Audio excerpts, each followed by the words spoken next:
여러분, 우리는 모두 아브라함과 같은 유목민입니다. 물론 목초지를 따라다니는 그런 어떤 경제 활동으로서의 유목을 하는 사람들은 아닙니다. 하지만 우리는 모두 영적인 유목민들입니다. 영적인 유목민이라 하면 우리의 삶 속에서 하나님이 주시는 영적인 목초지가 아니면 우리는 배고픈 사람들이며, 하나님께서 우리에게 주시는 샘물이 아니면 우리는 목마른 사람이기 때문입니다. 그가 실만한 물가로 푸른 풀밭으로 인도하실 때에 비로소 우리는 바로 하나님이 창조하신 내가 되는 것입니다. 그러기에 우리는 영적인 유목민입니다. 그러므로 영적인 유목민의 삶에서 가장 중요한 것은 하나님을 찾는 것, 하나님을 예배하는 것, 하나님을 따라서 말씀대로 사는 것, 이것이 중요하다는 것입니다. 아브라함은 유목민입니다. 아브라함의 후예들도 유목민입니다. 아브라함의 아버지 데라는 우르라고 하는, 이라크의 우르라고 하는 것을 떠나서 하란이라고 하는 곳에 정착을 하게 됩니다. 그에게 3명의 아들이 있었습니다. 아브라함은 그 중에 하나였습니다. 이 데라는 상당히 부자, 성공한 사람이었습니다. 그런데 그 가운데 함께 살고 있던 아브라함은 상당히 모험심이 많은 사람이었습니다. 이 모험심이 많은 아브라함에게 하나님께서 말씀하십니다. 오늘 우리가 읽은 창세기 12장 1절인데요. 너는 너의 고향과 친척과 아버지의 집을 떠나 내가 내게 보여줄 땅으로 가라. 그는 모험을 좋아했기에 아버지의 집을 떠납니다. 여러분, 정착민에서 자기 고향을 떠난다는 것이 쉽지 않은데 그는 떠나게 됩니다. 75세 때의 나이입니다. 이스라엘 사람들은 이 아브라함의 후예들이라서 모험을 참 좋아합니다. 여러분, 전 세계의 벤처 기업이 가장 밀집되어 있는 곳은 이스라엘입니다. 전 세계 벤처 펀드, 벤처 기업을 위한 펀드가 가장 많이 들어가 있는 곳이 바로 이스라엘입니다. 워렌 버핏이라고 하는 투자자가 이 미국이 아닌 곳에 투자한다면 그가 가장 투자를 했던 곳이 바로 이스라엘입니다. 모험을 즐기는, 벤처하는 사람들, 바로 아브라함의 후예들입니다. 아브라함은 우리에게 모험하는 삶, 신앙의 모험의 삶을 보여주었습니다. 그가 살아가는 삶은 쉽지가 않았습니다. 가는 곳마다 이미 그 땅에 정착된 사람들이 있었기 때문에 경쟁을 해야 됐고, 물 때문에 싸워야 했습니다. 심지어 그의 아내를 빼앗으려는 사람들도 있었기 때문에 그는 자기의 아내를 누이 동생이라고 합니다. 물론 진짜로 이복 동생이기도 했지만 부인을 부인이라고 못 부르는 것입니다. 제가 어디 가서 와이프를 와이프로 못 부른다면 그것이 얼마나 불행한 일이겠습니까? 아브라함은 아내를 아내로 부르지 못하면서 이 유목민의 삶을 살아가야 했습니다. 하지만 그가 그런 삶 속에서도 잊지 않고 했던 일이 있었습니다. 바로 그것이 예배였습니다. 제단을 쌓는 일이었습니다. 그가 가나안 땅에 도착했을 때, 하란에서 가나안 땅, 현재 이스라엘에 도착했을 때 처음 도착했던 곳의 이름이 세겜입니다. 세겜은 사마리아, 여러분 지도에 보시면 예루살렘 위에 있는 사마리아를 아시죠? 바로 사마리아에 있는 세겜 땅에 정착하게 되었습니다. 바로 모래 상수리 나무입니다. 그는 이곳에 처음으로 제단을 쌓고 여호와의 이름을 불렀습니다. 아브라함은 세겜 땅에 첫 번째 제단을 쌓고 나서 이제 남방으로 이동하기 시작합니다. 남쪽으로 이동하면서 그가 도착한 곳이 베델이라고 하는 곳입니다. 베델 많이 들어보셔서 아실 겁니다. 베델은 하나님의 집, 벳은 집이란 뜻이고 엘은 하나님, 하나님의 집 베델입니다. 자, 그런데 그가 왔던 이 베델은 상당히 흥미로운 의미를 가지고 있습니다. 오늘 우리가 읽은 본문 8절 이하를 보면 아브라함이 베델에 장막을 쳤다고 하는데 성경은 여기에 대하여 조금 구체적인 설명을 하고 있습니다. 성경만 보면 되지 않지만 그 단어의 의미를 보면 많은 것을 가르쳐 주게 됩니다. 베델이라고 하는 것은 하나님의 집인데 그 옆에 동쪽에는 아이가 있었다고 되어 있습니다. 아이는 폐허라고 하는 뜻입니다. 폐허. 오늘 말씀을 보면 그가 장막을, 자기의 집을 짓고 자기가 하나님을 예배하기 위하여 제단을 쌓았던 곳이 어디냐면 아이와 베델 사이, 폐허와 하나님의 집 사이라는 것입니다. 무슨 말씀입니까? 여러분, 우리가 하나님께 예배드린다는 것은 바로 폐허, 우리의 삶이 폐허 같을 때가 있지 않습니까? 우리의 삶이 황무지 같을 때가 있지 않습니까?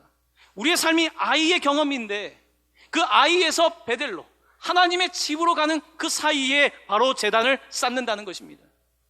예배를 드린다는 것, 우리는 천사가 아니기 때문에 천상에서 예배하는, 그냥 기쁨으로만 예배하는 사람들이 아닙니다.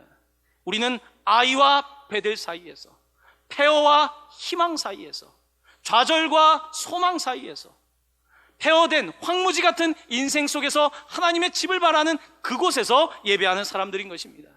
바로 아브라함이 그곳에 그의 제단을 쌓게 되었습니다. 하나님께서는 바로 이 예배를 기뻐하십니다. 우리의 삶이 천상의 예배이기 때문에 기뻐하는 것이 아니라, 우리의 삶에 고난이 있지만, 우리 삶에 어려움이 있지만, 아이의 경험이 있지만 베델을 향하여 나아가는 그 예배를 하나님께서 기뻐하시는 것입니다. 예배 대명사라고 할 수 있는 다윗, 그에게도 아이의 경험이 있었습니다. 그가 그렇게 잘 나갈 때에 그는 자신의 부하 직원의 아내인 밧세바를 강간하고 맙니다. 또한 그 부하 직원을 살인하는 범죄를 저지르고 맙니다. 그때 그는 아이를 경험하게 됐습니다. 모든 것이 무너지는, 지금까지 쌓았던 그의 명성, 도덕성, 하나님 앞에서 신앙, 모든 것들이 폐허가 되는 아이의 경험을 할 때에 그가 나단 선지자의 지적을 받고 눈물로 하나님께 예배하기 시작합니다. 그가 시를 지었습니다. 시편 51편에 그는 고백합니다. 하나님께서 구하시는 제사는 상한 심령이라.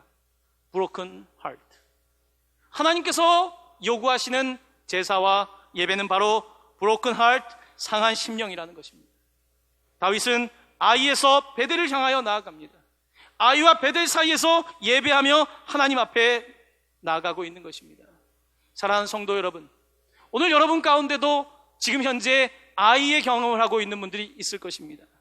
내 삶이 황무지 같고, 지금 내 삶의 모든 조건들이 교회 와서 찬양대로 섬기고 있지만, 내가 봉사하고 있지만, 주의를 그래도 억지로 지키고 있지만, 사실 내 삶은 아이 같은, 하지만 아이의 경험 속에서도 베델, 하나님의 집을 바라보며 예배하는 것, 하나님께서는 그 예배를 기뻐 받으시는 것입니다.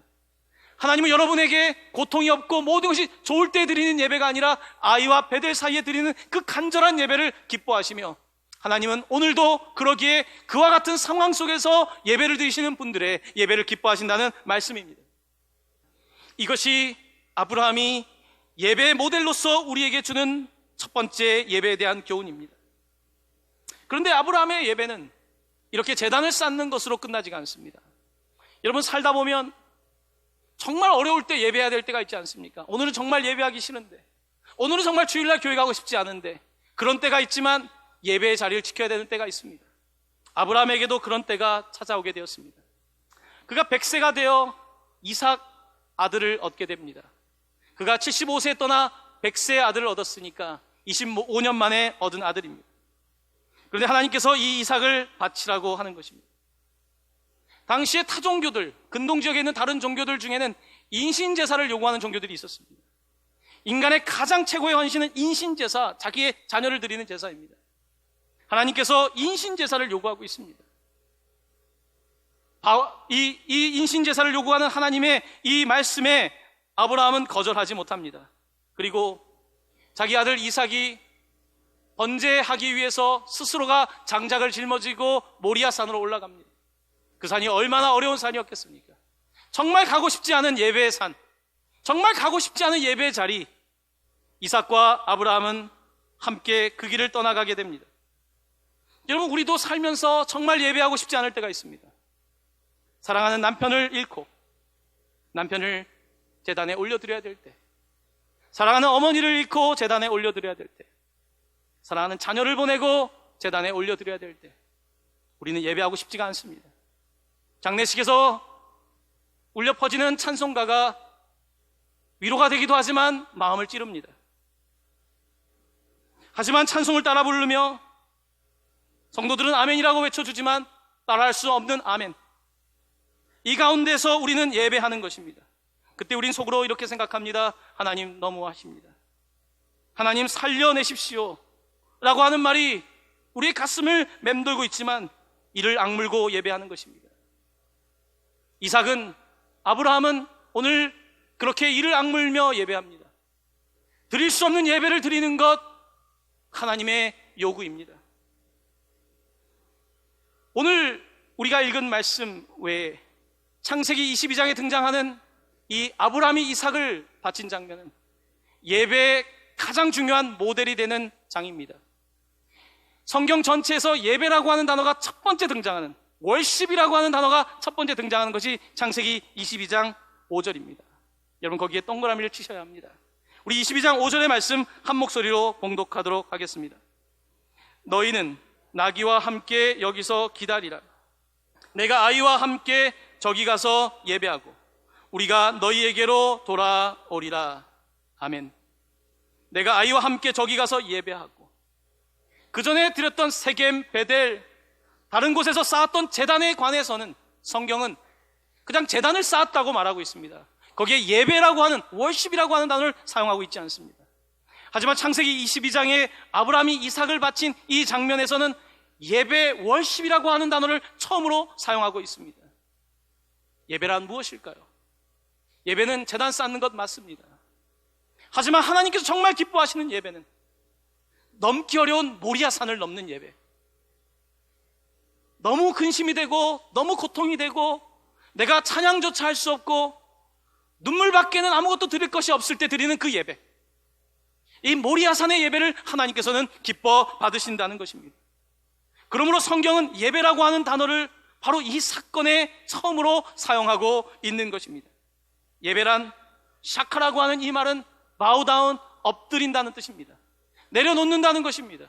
제단 쌓을 때 내려놓았지만 오늘 아브라함은 이삭을 바치며 정말 다 내려놓습니다. 지금까지 하나님을 따라갔지만 다 내려놓지 못했는데 이삭을 바치는 장면에서 그가 예배자로 서는 모습을 보여주고 있는 것입니다. 지금까지는 하나님께 사랑방을 내어드렸습니다. 지금까지는 하나님께 건넌방을 내어드렸습니다. 하지만 오늘 그는 안방을 내어드립니다. 하나님, 내 아들까지도, 내가 가장 사랑하는 것까지도 하나님께 내어놓습니다. 그는 안방을 내어드리며 진정한 예배자로서 서게 되는 것입니다. 창세기 22장에는 예배라고 하는 단어가 처음으로 사용되었을 뿐만 아니라 성경에서 처음으로 또 한 가지의 단어가 사용됩니다. 처음으로 사용됩니다. 그 단어가 뭔지 아십니까? 바로 사랑이라고 하는 단어가 처음 등장하게 됩니다. 창세기 22장 2절은 이렇게 말합니다. 내 아들, 내 사랑하는 독자 이삭. 내 사랑하는 독자 이삭, 사랑이라고 하는 단어가 처음으로 등장합니다. 흥미롭게도 예배라고 하는 단어와 사랑이라고 하는 단어가 처음으로 사용되면서 우리에게 예배가 무엇인지에 대하여 분명하게 말씀하고 있는 것입니다. 예배란 가장 사랑하는 것을 내어놓는 것, 예배란 내가 가장 아끼는 것을 내어놓는 것, 바로 이것이 하나님이 가장 기뻐하시는 제사이며 예배라는 것입니다. 우리는 예배에 대해서 오해하고 있습니다.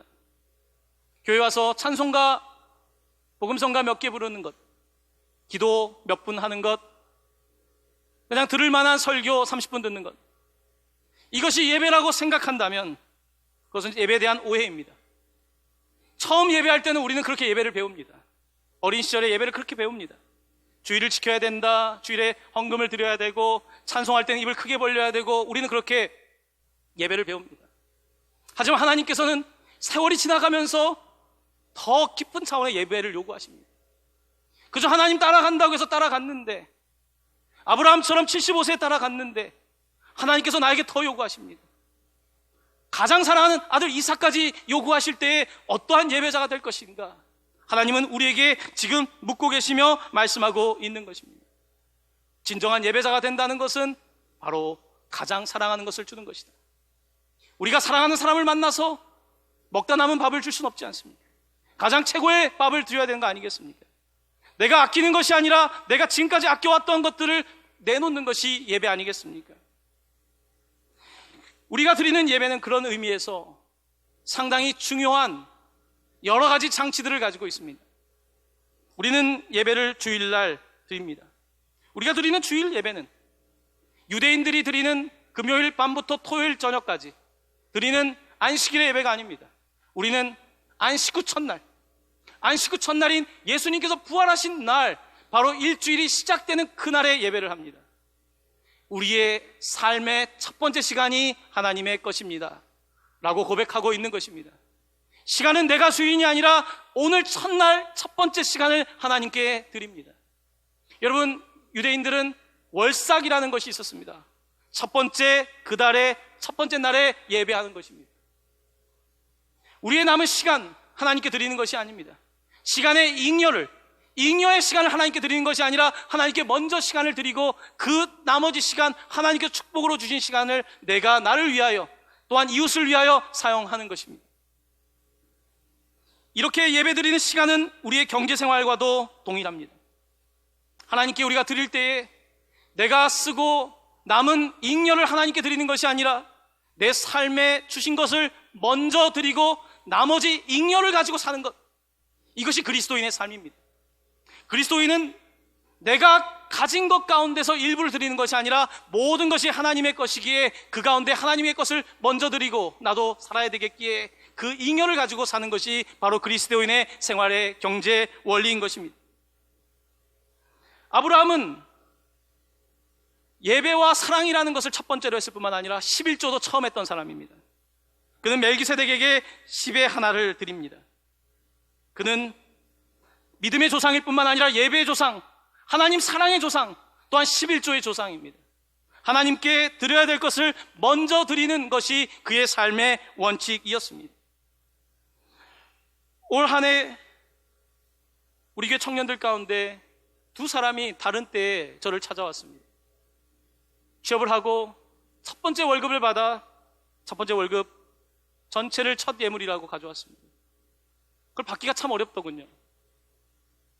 얼마나 어려운 때인데 학자금도 있을 텐데 그 월급을 드린다는 것이, 그걸 받는 제가 얼마나 부끄러운지. 하지만 그의 마음이 놀라웠습니다. 또 지났는데 어떤 분이 또 우리 청년 중에 또 첫 번째 월급이라고 그 월급을 다 가지고 왔습니다. 저는 그 헌금을 받으며 이런 생각이 들었습니다. 하나님께서는 이 사람들을 복 주시겠구나. 여러분, 사람이 보기에도 복 받을 만한 사람이 있지 않습니까? 여러분, 인간관계를 하다 보면 저 사람 복 받겠다, 저 사람은 정말 복 받을 것 같아 라는 사람이 있지 않습니까? 하물며 하나님께는 어떻겠습니까? 정말 저 사람은 그저 많이 드렸기 때문이 아니라, 여러분, 하나님께서 뭐 재산 다 놓으라고 합니까? 그 이단이죠. 그 마음이, 하나님을 그 향한 마음이 어쩌면 그렇게 순수한지, 하나님께 먼저 드리고자 하는 그 first, 먼저라고 하는 그것이 얼마나 그의 삶에 배어 있는지 저는 그의 모습을 보면서 놀라게 되었습니다. 여러분, 예배라고 하는 것은 사랑하는 것입니다. 사랑한다는 것은 아끼는 것이 아닙니다. 우리가 아내를 사랑한다고 하면서, 남편을 사랑한다고 하면서 아낀다고 한다면, 자녀를 사랑한다고 하면서 아낀다고 한다면 그것이 사랑이겠습니까? 그럼에도 불구하고 우리는 하나님 앞에서 인색한 삶을 살아갑니다. 하나님께 숨길 것은 숨기고 내가 가진 것에 잉여를 하나님께 드리는 삶을 살아가고 있다는 것입니다. 여러분, 이 시대는 계산적인 사회입니다. 우리는 점점 계산적이고 물질적인 시대를 살아갑니다. 그런데 사람들은 늘 부족하다고 합니다. 시간도 부족하다고 하고 물질도 부족하다고 하고 다 부족하다고 합니다. 정말로 부족한 것입니까? 아니면 먼저 해야 될 일을 제대로 못하고 있는 인간의 무지함과 어리석음 때문입니까? 아브라함은 하나님을 따라 그가 처음은 모험하는 삶을 살았지만 그가 제단을 쌓고 또 제단을 쌓고 그는 가장 어려운 모리아 산에 제단을 쌓습니다. 이렇게 그의 예배는 깊어지기 시작했던 것을 보게 됩니다. 그런데 아브라함의 이 창세기 22장에 이삭을 드린 사건은 약 2000년이 지난 후에 다시 재현이 됩니다. 다시 재현될 때는 주인공이 사람이 아니었습니다. 하나님이 주인공이 되십니다. 하나님께서 주인공이 되셔서 사랑하는 아들 이삭이 아니라 사랑하는 아들 예수 그리스도, 내 아들 이삭이 아니라 my son, 내 아들 예수 그리스도를 제단 위에 올려주십니다. 그리고 아브라함은 그를 죽이려고 할 때 그 손을 막으셨지만 하나님은 자기 스스로의 그 손을 막지 않습니다. 그를 희생시키십니다. 아브라함에게 있었던 사건은 장차 오실 하나님의 사랑, 예수 그리스도에 대한 사건의 복선입니다. 이삭을 바치는 것이 아니라 이삭을 바치기 전에 너가 바치기 전에 내가 먼저 주었다. 우리가 당신을 사랑한 것이 아니라 그가 먼저 우리를 사랑하셨다. He first loved us. 그가 먼저 우리를 사랑하셨다라는 것을 보여주기 위한 것이었습니다.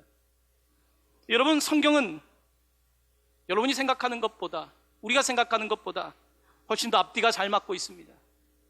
바로 아브라함의 이 사건은 그가 예배자라고 말했지만, 하나님 내가 최선을 다해서 예배하지만 너가 먼저 예배자가 된 것이 아니라 하나님 자신이 먼저 사랑하셨다. 하나님이 먼저 사랑하셨기에 예배자가 돼야 된다라고 하는 놀라운 진리의 말씀을 우리에게 하고 있는 것입니다. 여러분, 하나님은 인신제사를 요구하셨습니다. 하지만 그런 인신제사가 아닙니다. 정말로 아들을 죽이는 인신제사를 그 당시에 근동 종교에 있는 다른 신처럼 요구했던 것이 아닙니다. 하나님은 인신제사가 아니라 자기의 아들을 주는 그와 같은 정말로 그리스도의 사랑을 우리에게 주기를 원하셨습니다. 하지만 세상의 많은 신들은, 세상의 많은 우상들은 여러분의 인신을, 여러분의 모든 것을 요구하게 될 것입니다. 얼마 전에 우리 부흥회 때 중독과 은혜에 대한 이야기를 나누었습니다. 여러분, 중독 가운데 마약이나 알코올 중독 특별히 끝이 어떻던가요? 회복이 되지 못하고 끝까지 가면 어떻게 되던가요? 끝까지 가게 되면 인신제사를 요구하게 됩니다. 알코올은 반드시 인신제사를 요구합니다. 목숨을 요구한다는 것입니다. 그 우상은 반드시 목숨을 요구하게 돼 있고, 우리가 붙잡고 있는 그 세상의 신들은 반드시 여러분의 목숨을 요구하게 되어 있습니다. 하지만 우리가 믿는 하나님은 우리의 목숨을 요구하시기 전에 자기의 목숨을 내어주는 분이신 것입니다. 그러므로 우리는 예배하지 않을 수 없는 것입니다. 그러므로 우리는 하나님을 향하여 할렐루야를 외치지 않을 수 없는 것입니다. 우리는 그분을 향하여 우리가 드릴 수 있는 최선의 예배를 드릴 수밖에 없는 것입니다. 바로 그것은 하나님께서 우리에게 그와 같은 사랑을 먼저 주셨기 때문입니다. 여러분, 우리는 복을 받기 위하여 예배하는 것이 아닙니다. 하나님께서 먼저 사랑하셨기에 아브라함과 이삭보다 먼저 계셨던, 창세 전부터 계셨던 하나님께서 이미 시작하신 사랑의 스토리, 시나리오 가운데 아브라함과 이삭의 이야기가 펼쳐지며 때가 되며 십자가의 이야기가 펼쳐지는 것을 바라볼 때 우리는 성경을 통하여 분명한 메시지를 보게 됩니다. 하나님께서 우리를 진심으로 사랑하신다는 것입니다. 사랑하는 성도 여러분, 예배자가 되십시오. 예배자가 되십시오. 예배자가 되지 않고 어떻게 세상을 이길 수 있겠습니까? 여러분, 우상이 우리를 붙잡습니다.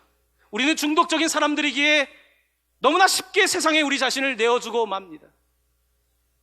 내가 중독에서 벗어나기 위해서는, 내 삶의 문제를 벗어나기 위해서는 단 한 가지, 주인을 바꾸지 않으면 안 됩니다. 내가 안방을 차지하고 있는 이상은 내 인생에 변화는 없습니다. 저는 저를 믿지 않습니다. 왜냐하면 저는 저 자신에게 속아봤기 때문입니다. 저는 저 자신에게 심각하게 속았던 적이 있는 사람입니다. 그러기에 저는 더 이상 저를 믿지 않습니다. 하나님을 믿는 것이 내 인생의 가장 위대한 선택이라는 것을 믿고 있기 때문입니다. 최근에 성도님들 가운데 수면제나 신경안정제 같은 것들을 물론 의사의 컨설팅 아래 해야겠지만 조심스럽게 내려놓는 분들이 있습니다. 눈물로 기도합니다. 이제 하나님 예배하며 내 삶이 달라지길 원합니다. 눈물로 기도하는 그들의 예배가 세상에 어떠한 것보다 능력 있다는 걸 저는 알고 있습니다. 사랑하는 성도 여러분, 예배가 살 길입니다. 예배가 우리를 살리는 것입니다. 예배하십시오. 예배하십시오. 삶의 무너진 자리에서, 아이의 황폐한 삶의 자리에서 베델로 향하여 나아가며 그 자리에 주님을 위한 제단을 쌓을 때에 여러분의 삶은 그 다음은 모리아 산까지 넘어 우리 그리스도와 함께하는 그 놀라운 신비를 경험하게 되는 삶이 될 줄로 믿습니다. 부천동강교회 성도 여러분, 우리 모두 예배자가 되는 놀라운 11월 한 달이 되기를 예수님의 이름으로 간절히 축원합니다. 아멘. 아멘.